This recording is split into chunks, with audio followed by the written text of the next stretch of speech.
Frieren, un animé récemment sorti. En fait, quand je dis récemment, c'est quand même, ça remonte à 1 an. Mais au moment où c'est sorti, ça avait fait vraiment parler. Mais franchement, beaucoup de gens disaient que c'était l'un des meilleurs animés de ces 10 dernières années. Si ce n'est le meilleur animé de ces 10 dernières années. Et encore même, Frieren a dépassé Full Metal Alchemist Brotherhood au classement du meilleur animé de tous les temps sur des sites comme MyAnimeList et tout. Donc c'est pour te dire à quel point en fait cet animé là a eu un impact grandiose dans l'industrie des animés. Mais moi j'ai regardé Frieren honnêtement et je reconnais que c'est vraiment bien, c'est vraiment super, mais je ne vois pas comme tout le monde à quel point en fait cet animé est très grandiose. Alors il est grandiose, mais au point de dépasser Full Metal Alchemist Brotherhood. Mais attends, avant de te fâcher, assieds-toi. Ce n'est pas une vidéo pour bâcher Frieren, loin de là. C'est une vidéo analyse des points positifs et des points négatifs de Frieren pour me permettre de voir est-ce que c'est peut-être moi qui ai mal compris l'œuvre de Frieren ou si peut-être que l'animé a été victime, j'ai envie de dire, d'une trop grosse hype qui l'a propulsé vers les sommets, ou encore que peut-être, c'est juste moi qui ai peut-être regardé la mauvaise version de Frieren, et peut-être qu'il y a un Frieren du début, je sais pas, tu vois un peu. Quoi qu'il en soit, je compte sur vous pour les commentaires. Si vous êtes prêts, je suis prêt, c'est parti. Bon, si tu as cliqué sur la vidéo, c'est que tu sais un minimum de quoi parle Frieren. Et bien si tu ne sais pas, je t'invite cordialement à aller voir le résumé sur Wikipédia.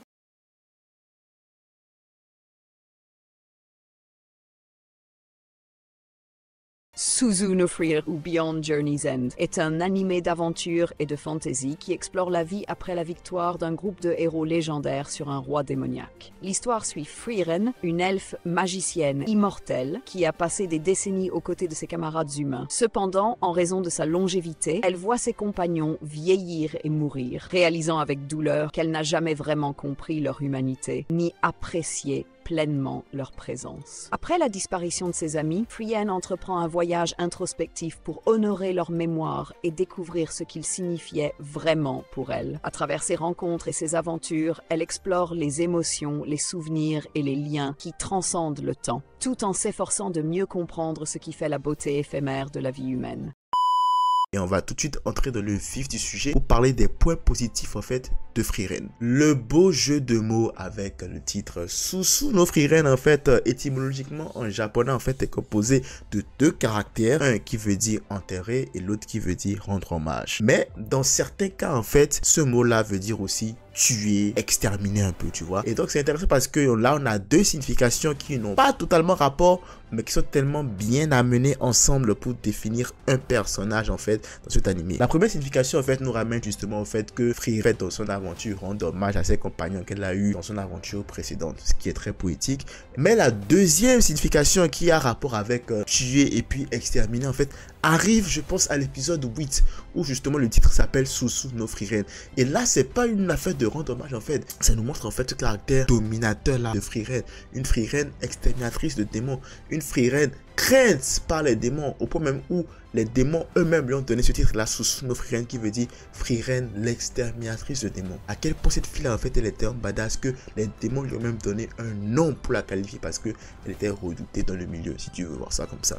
Donc c'est très bien en fait que ces 2 significations là en fait n'ont pas rapport vu qu'elles sont dans des contextes totalement différents, mais arrivent à se mettre ensemble comme un yin et un yang pour définir un seul et même personnage. Franchement c'est poétique et c'est super stylé. Une intrigue très fraîche. Combien de fois on n'a pas déjà vu une intrigue Dragon Questesque, oui j'ai inventé le mot, où t'as en fait un groupe de 3 voire 4 personnes qui se vont tuer le roi démon et puis basta, tout le monde vit heureux tranquille. Frieren revient avec cette même intrigue là, sauf que eux ils terminent l'intrigue si tu veux dès les premières secondes du premier épisode. Là tu te dis oh qu'est-ce qui se passe? Ok, c'est quoi? C'est un court-métrage? C'est quoi le truc? Non, pas du tout. Donc là, l'aventure continue. L'histoire, en fait, commence à partir du moment où ils ont détruit le roi démon. Donc là, quand même, c'est intéressant. C'est quelque chose de nouveau. Alors, qu'est-ce que tu nous prépares? Est-ce que tu nous prépares un nouveau roi démon? Ou est-ce que c'est le fils du roi démon qu'il a eu avec une maîtresse humaine? Qu'est-ce que tu nous prépares? Non, rien du tout. On avance dans le premier épisode, puis rien de tout ça.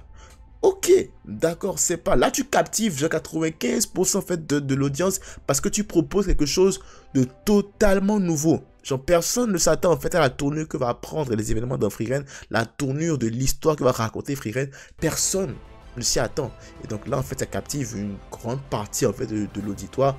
Clairement, en fait, avec une intrigue aussi fraîche et aussi nouvelle, tu m'étonnes en fait que tu captives tout le monde. Franchement, c'est vraiment bien apporté. Du coup, quand tu proposes quelque chose de nouveau, quelque chose auquel je ne m'attends pas, bien sûr que moi aussi j'adhère. Et donc, c'est comme ça que j'ai adhéré en fait à l'animé. L'essence de l'animé est d'Himmel le Brave. Déjà, l'essence de l'animé en fait repose beaucoup sur la race de son personnage principal, Elfe. On connaît les elfes comme étant des êtres très charismatiques, très froids surtout, mais c'est quoi leur plus grande caractéristique? C'est qu'ils ont une longue vie. Et c'est sur cet aspect-là de longue vie, en fait, que l'histoire va prendre racine, si j'ai envie de dire, pour éclore en la beauté scénaristique, en fait, qu'est Frieren, si tu veux. Puis tu as aussi Himmel le Brave qui joue un rôle important. Bien qu'on ne le voit que dès les premiers minutes de l'anime, puis après il clams, il aura un impact qui ira au-delà du premier épisode. Et j'ai envie de dire un impact qui s'étend sur tout l'anime, pour ne pas dire sur tout le manga. J'ai pas eu le manga d'ailleurs, j'ai pas eu le manga du tout. On va d'abord revenir en fait sur l'aspect longue vie en fait de Frieren. La quête pour tuer le roi démon, si je me rappelle bien, a duré que je pense 10 ans à tout casser. 10 ans à tout casser, mais 10 ans c'est beaucoup. 10 ans c'est beaucoup en fait dans la vie d'un être humain. En 10 ans tu peux devenir riche, tu peux devenir un garde avec du gros succès. Et aussi en 10 ans tu peux cracher, tu peux devenir pauvre, tu peux être ruiné et tout le travail là. Sauf que pour Frieren en fait, vu que c'est une elfe, elle en fait c'est 10 ans équivalent un peu si tu veux à 10 jours. J'ai envie de dire ça comme ça, tu vois un peu. Il y a cette différence là de notion de temps entre l'humain et l'elfe qui va jouer beaucoup en fait dans la narration de cette histoire. Et parce que bien évidemment, quand le temps passe aussi lentement pour toi, il y a des aspects de la vie que tu ne prends pas forcément en compte, hein, comme les relations humaines et tout, tu vois. Frieren, sa première aventure, en fait, elle était, comment dire, très asociale. Pas méchante, vraiment asociale. Elle était vraiment en mode, en fait, ok, donnez-moi ce que j'ai à faire, je vais le faire, puis après, ciao, bye, je reste dans mon coin tranquille. Si vous avez besoin de moi, venez me voir, je vous aide, puis après, bon, pas plus que ça, quoi, tu vois. Donc, elle ne percevait pas forcément le côté humain, le côté relationnel, à vrai dire, de son aventure avec Himmel le Brave et les autres. Sauf que, lorsque Himmel le Brave meurt finalement, en fait, la réalité lui fout une grosse claque en fait. Elle se rend compte que, attends, elle n'a pas pu vraiment profiter des moments en fait qu'elle a eu à passer avec Himmel le Brave et compagnie. Quand je dis profiter, c'est qu'elle n'a pas pu en fait enjoy le côté émotionnel de l'aventure qu'elle avait avec les mecs là en gros quoi, tu vois. Et là maintenant, elle se rend compte juste au moment où Himmel le Brave décède de vieillesse. Et c'est là en fait que c'est un très beau parallèle parce que tu sais, parfois pendant leur aventure, elle faisait des blagues par rapport au temps, en mode ouais, ça va me prendre encore 50 ans et tout tranquille. Et elle parlait comme ça alors qu'en fait les deux n'ont pas la même perception en fait du temps parce que les deux sont de races différentes. Les humains ne vivent pas aussi longtemps que les elfes quoi, tu vois. Et surtout si ça nous ramène aussi à un concept intéressant de la vie, on ne se rend compte que de la valeur de quelque chose, en l'occurrence une personne, que quand on ne l'a perdu. Combien de fois on se dit ah, j'aurais tellement voulu passer plus de temps avec cette personne, maintenant que cette personne n'est plus là, au lieu en fait de se focuser en fait sur les moments passés avec cette personne, on se focus en fait sur les moments qu'on n'a pas pu passer avec cette personne quoi, tu vois un peu le truc. Et donc c'est la même chose qui arrivera à Frieren tout au long de cette seconde aventure là. Heureusement donc pour notre chère Frieren, sa longue vie lui permet en fait de rattraper le coup. Et donc disons qu'elle a une sorte de nouvelle aventure plus, si je peux dire ça comme ça, parce que là maintenant elle prend des disciples, elle apprend des disciples de son aventure.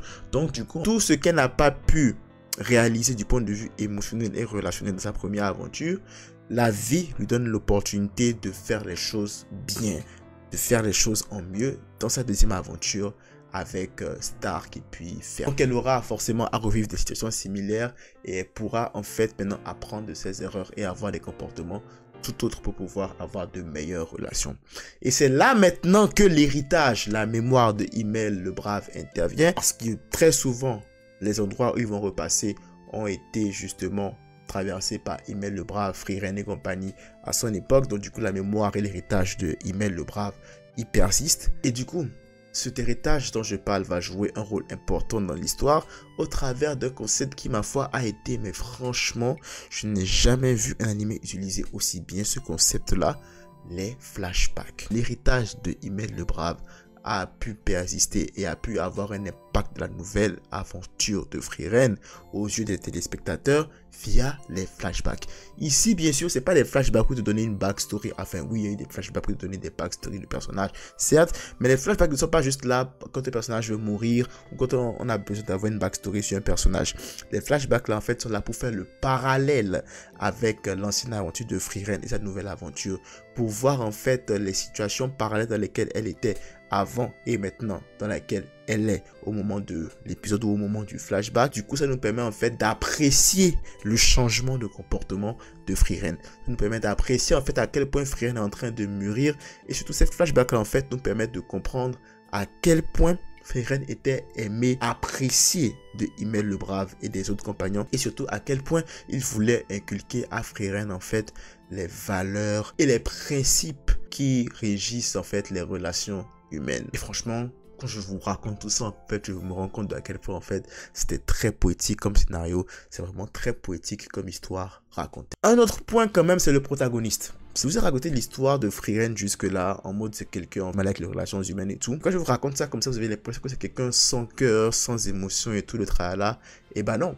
Quand elle commence sa nouvelle vie et tout, et que maintenant elle repart à zéro comme un bébé au niveau des relations humaines et tout, elle a des comportements vraiment genre différents en fait de ce à quoi tu peux t'attendre d'un elfe en fait. Elle dort tout le temps, c'est une petite gamine, elle a un faible pour les coffres.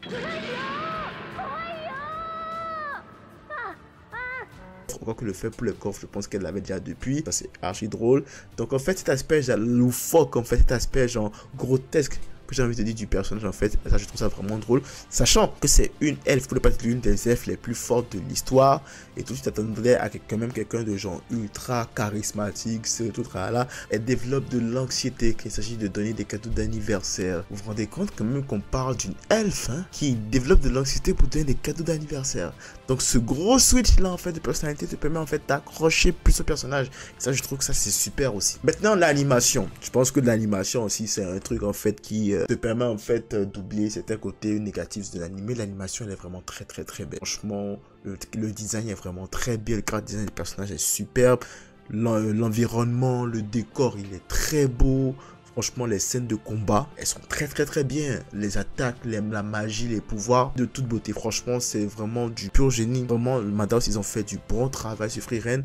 Au niveau animation, en fait, je pense, t'as pas vraiment de mauvaises choses à dire sur Frieren. Franchement, Frieren, il est beau. Il est agréable à regarder visuellement. Et du coup, tu ne vois pas le temps passer, en fait. C'est tellement omnibulé par, justement, la beauté de l'animé qu'en fait, bon, voilà, quoi, tu admires. T'es là, tu regardes, tu admires. Les soundtracks, oh, magique. Les soundtracks pendant les scènes de combat dans cet animé sont juste incroyables. Zoltrak, magnifique. Oh, c'est trop bien. Franchement, les soundtracks de Frieren sont stylés et franchement, faut le dire, c'est vraiment très bien fait aussi. L'opening 1.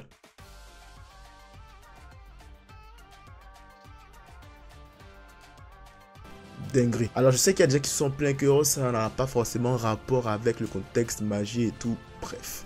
Si vous savez le nombre d'opinions qui n'ont pas de contexte avec l'anime en question, franchement. Alors, objectivement, après avoir dit tout ça, je comprends que certaines personnes trouvent que cet anime soit vraiment genre incroyable. Et vraiment très bien. Le moment en fait où moi j'ai un problème, c'est au moment où tu qualifies cet anime là de meilleur anime de l'histoire. Là j'ai un problème. Parce que autant cet anime là est vraiment très bien, autant comme tout autre animé qui est sur cette planète Terre, il a des défauts. Mais le problème, c'est que pour moi, ces défauts-là, en fait, suffisent à dire que tu peux pas mettre un animé comme ça, en fait, sur le trône des animés en général. C'est juste un peu trop vite dit. Surtout qu'il y a une saison, en fait. Juste une saison. Tu te mets déjà à dire que c'est l'un des meilleurs animés de tous les temps. Come on. Mais on va passer vite fait, en fait, c'est ce que moi, j'ai moins aimé dans Frieren. Alors, pour moi, j'ai trouvé que Frieren avait un rythme un peu trop lent. Ouais. Pour vous mettre un peu en contexte, moi je regarde très rarement les animés en VF. Très rarement. Il faut que je regarde l'animé en même temps que je fasse quelque chose à côté pour le regarder en VF ou en version anglaise. Et Frieren, en fait, le truc c'est que après les 2-3 premiers épisodes, je l'ai trouvé vraiment très lent, vraiment très difficile à regarder. Parce que oui, ok, j'admire le paysage, j'admire à quel point c'est beau l'animé, mais à des moments, il y a des épisodes où il ne se passe quasiment rien du tout en fait. Il y a juste de l'aventure du slice of life. Attention, je n'ai jamais dit que je déteste les slice of life. Non, moi j'ai adoré Vinland Saga saison 2 qui est l'une des meilleures saisons d'anime pour moi. J'ai regardé Bakuman, tu vois. C'est pas le fait que ce soit un slice of life en fait qui me dérange. Peut-être que c'est le fait que ce soit un slice of life dans un univers fantastique, peut-être qui me dérange, je ne sais pas, mais à un moment donné en fait j'avais l'impression qu'il ne se passait absolument rien du tout. Et du coup moi ça me faisait tellement chier que pour passer le temps, je me suis dit mets-le en version française et travaille à côté pendant que tu regardes l'anime. C'est donc comme ça que j'ai pu genre passer au travers de certains épisodes en fait qui étaient vraiment genre très lents. Et même certains fans du manga vous le diront que c'est parce qu'ils trouvaient juste le truc beau, mais qu'il y a certains arcs en fait dans le manga qui ont été vraiment un peu trop étendus. Mais bon, finalement, vu qu'en fait ils étaient omnibulés par le fait que ce soit vraiment un très bel animé à regarder visuellement, bah, ils n'en ont pas tenu forcément rigueur. Sauf que moi j'ai dit rigueur parce que honnêtement, si dans les épisodes tu ne racontes rien, alors là il y a un problème. Tu peux facilement faire décrocher la plupart des gens, hein. Tu peux faire décrocher la plupart des gens, et c'est pas une question de maturité ou quoi que ce soit. C'est que à un moment donné, si tu ne racontes rien, tu ne permets pas en fait à celui qui regarde d'être à 100% dessus et pouvoir en fait comprendre le message profond que tu veux véhiculer en fait au travers de ton histoire. C'est le souci. Si genre dans 1, 2, 3 épisodes il se passe quelque chose, puis là épisode 4, 5, 6, 7, il se passe pas grand chose, il se passe rien du tout parce que tu as un rythme lent, il y a problème en fait, tu vois, il y a un petit peu de problème. Maintenant, ajouté à ça, j'ai envie de dire que je n'ai pas compris l'enjeu de l'aventure au-delà de la rédemption de Frieren. Là, peut-être aussi que c'est juste ça l'enjeu de l'aventure, hein. Mais à quel moment en fait on s'en rend compte? Si ce n'est que si tu regardes vraiment, genre vraiment au-delà en fait, et que tu essaies vraiment de fouiller, d'entrer en profondeur dans l'animé, là que tu te rends compte en fait que le véritable enjeu de cette aventure là, c'est pour Frieren en fait de pouvoir refaire les choses bien à nouveau, quoi, tu vois. Si tu n'as pas ça, t'as pas forcément d'enjeu. Du coup maintenant, à quel moment on saura en fait que c'est bon, Frieren a atteint cet objectif là? À quel moment en fait c'est quoi le but? C'est par exemple, je sais pas moi, par exemple Naruto qui voulait se faire reconnaître par les villageois, c'est devenu Hokage.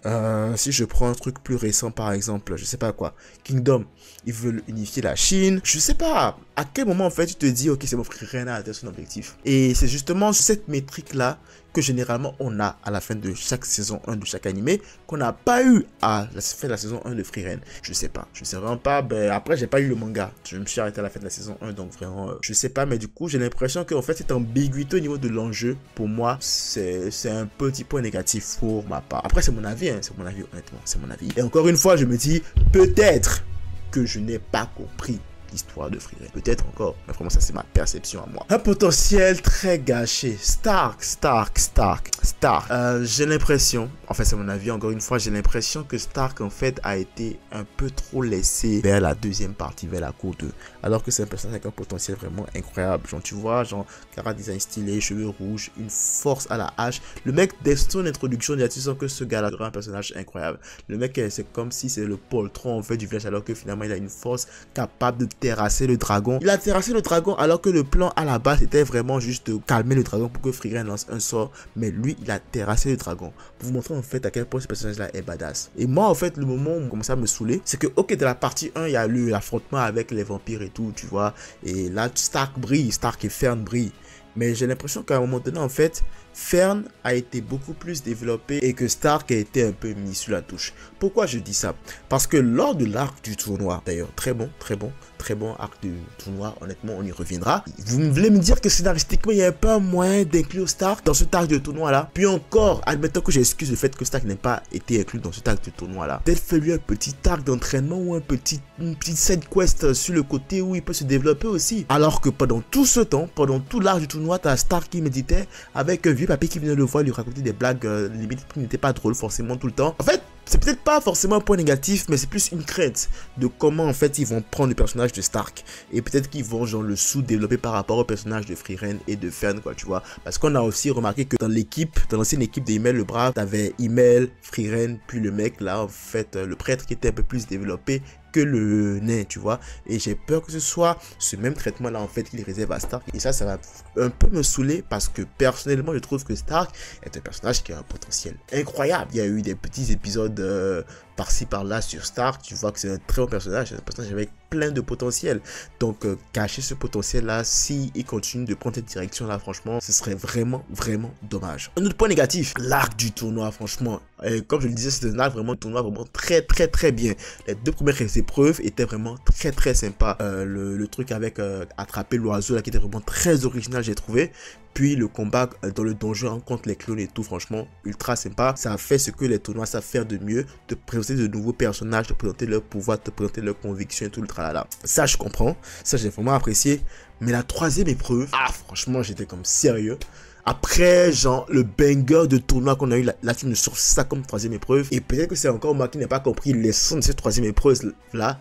Mais personnellement, j'ai trouvé ça quand même mais pourquoi tu fais ça, quoi, tu vois. Série, ouais, cette série elle s'appelle la mage suprême et tout, la mage suprême actuelle, qui en fait te regarde, il regarde ton mana, il regarde tes convictions d'une certaine manière et dit ok, tu passes, tu ne passes pas. J'ai trouvé ça un peu trop aléatoire, surtout que les mecs qui sont là, c'est des mecs qui ont quand même prouvé, hein, qu'on le veuille ou non. C'est des mecs qui ont prouvé qu'ils avaient la capacité, tu vois, pour passer l'examen. C'est vraiment dommage en fait que après avoir autant galéré, c'est une épreuve aussi aléatoire qui vient et qui définir en fait s'ils ont leur grade de magie, je pense, ou tout le tralala, quoi, tu vois. Je trouve ça quand même dommage parce que en même temps, quand tu prends le cas de Frieren, Série en fait, elle n'a pas encore donné le diplôme à Frieren parce que justement, elle n'est pas Frieren, et la raison pour laquelle elle n'est pas Frieren, c'est parce que Frieren n'adhère pas en fait à ses convictions par rapport au pouvoir magique et tout le tralala.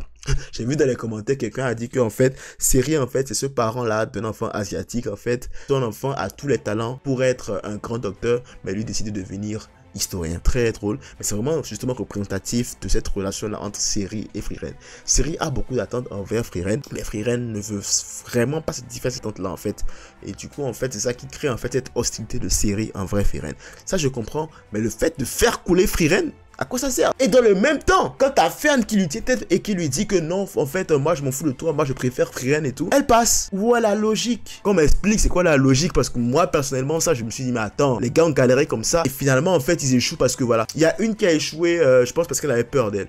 Bon après tu me diras c'est peut-être raisonnable, mais style, décider comme ça à la fin d'un examen avec une épreuve aussi aléatoire où genre c'est le mage suprême qui arrive et qui dit ouais t'es pris, t'es pas pris. Franchement, j'ai pas aimé. Je trouve que ça a quand même un peu gâché l'acte de tournoi en vrai, à mon avis. Bon, voilà, j'ai énuméré ce que j'aime et ce que je n'aime pas dans Frieren. Maintenant, j'essaie en fait vraiment de mettre à la place de ceux qui ont vraiment hypé cet animé là en fait. Et j'ai essayé en fait de comprendre pourquoi est-ce que cet animé là a reçu autant de hype. Pas qu'il ne mérite pas un minimum de hype en vrai. Il est vraiment très bien. Mais le genre de hype que Frieren a reçu en fait est juste incroyable. Et j'ai essayé en fait de me pencher sur la question pour me demander mais pourquoi en fait cet animé là a reçu autant de hype. Ça se résume vraiment à deux raisons. Première raison, c'est que l'animé est totalement nouveau, apporte quelque chose de totalement nouveau. Ça fait vraiment longtemps qu'un animé de fantasy est autant fait l'unanimité. Parce que tu sais, dans ce monde actuel où il n'y a que des isekai par-ci, par-là, ou que tu as des gens qui vont avoir la même histoire, recycler 50 000 fois, aller affronter le roi des démons, aller faire ci, aller faire ça. Le fait que cet animé-là vienne avec une histoire totalement différente, totalement originale. Au lieu de se baser en fait sur une quête pour battre un roi démon, en fait, on se base sur une quête pour pouvoir en fait se développer humainement. Franchement, ça c'est bien. Ça c'est vraiment très, c'est pas c'est nouveau, c'est original. Et c'est même pas le fait que ce soit nouveau en fait. C'est le fait que ce soit original, que ce soit bien, que ce soit cohérent et que ça fait du sens, qui fait que bien sûr ça fait l'unanimité. Et on va pas se mentir, tout le monde aime ce qui sort de l'ordinaire. Tout le monde aime ce qui est nouveau. Donc bien évidemment que ça va générer une grosse hype vu que c'est différent, c'est nouveau et que c'est bien meilleur que tout ce qu'il y a en ce moment en matière de fantasy, de magie d'isekai, surtout encore que ce qui se fait en matière de magie fantasy isekai en ce moment est, je veux pas me dire, mais quand même un petit peu médiocre. Donc du coup, quand il y a quelque chose qui est bon et qui est au-dessus de la moyenne, bien évidemment que ça va faire de la hype. Bien évidemment, faut voir Wistoria. Encore que Wistoria n'a pas vraiment eu le même niveau de hype que Frieren. Mais bon, ça c'est autre chose quoi, tu vois. Mais bon, là c'est parce que Historia a repris les mêmes concepts que ce qu'on a d'habitude, sauf qu'il a fait les choses différemment. Alors que Frieren est arrivé avec un tout nouveau concept, une toute nouvelle histoire. Et là, ça change toute la donne. Deuxième raison, c'est simplement que en fait, bah, la hype, c'est la hype. T'as 2, 3, 4, 5, 6 personnes connues qui vont dire ah Frieren c'est malade, ah Frieren c'est ci, ah Frieren c'est ça. Du coup, tout le monde va essayer de regarder. Et du coup, qu'on le veuille ou non, en fait, les gens sont influencés par les avis de certaines personnes. Et du coup, quand ils regardent cet animé, ils sont déjà en train de regarder cet animé là sous une certaine influence. Et du coup, parce que tel a dit que c'est bien, alors cet animé là est forcément bien.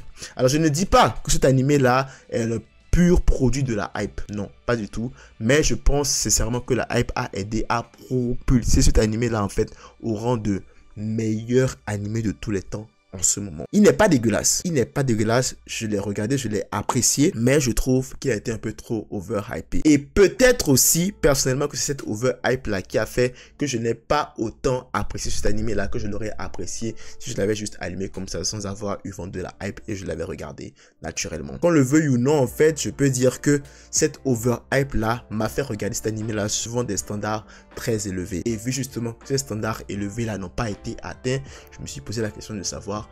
Mais est-ce que cet animé là vaut vraiment la hype en fait? Moi en fait c'est l'effet contraire. Cette hype là en fait a fait que j'ai retenu cet animé là sur des standards très élevés et que peut-être que je n'ai pas pu apprécier à 100% à quel point cet animé là était bien. Pour moi franchement Frieren, ma note c'est un 8 sur 10. Un solide 8 sur 10. C'est un animé très bon, nouveau, différent à regarder.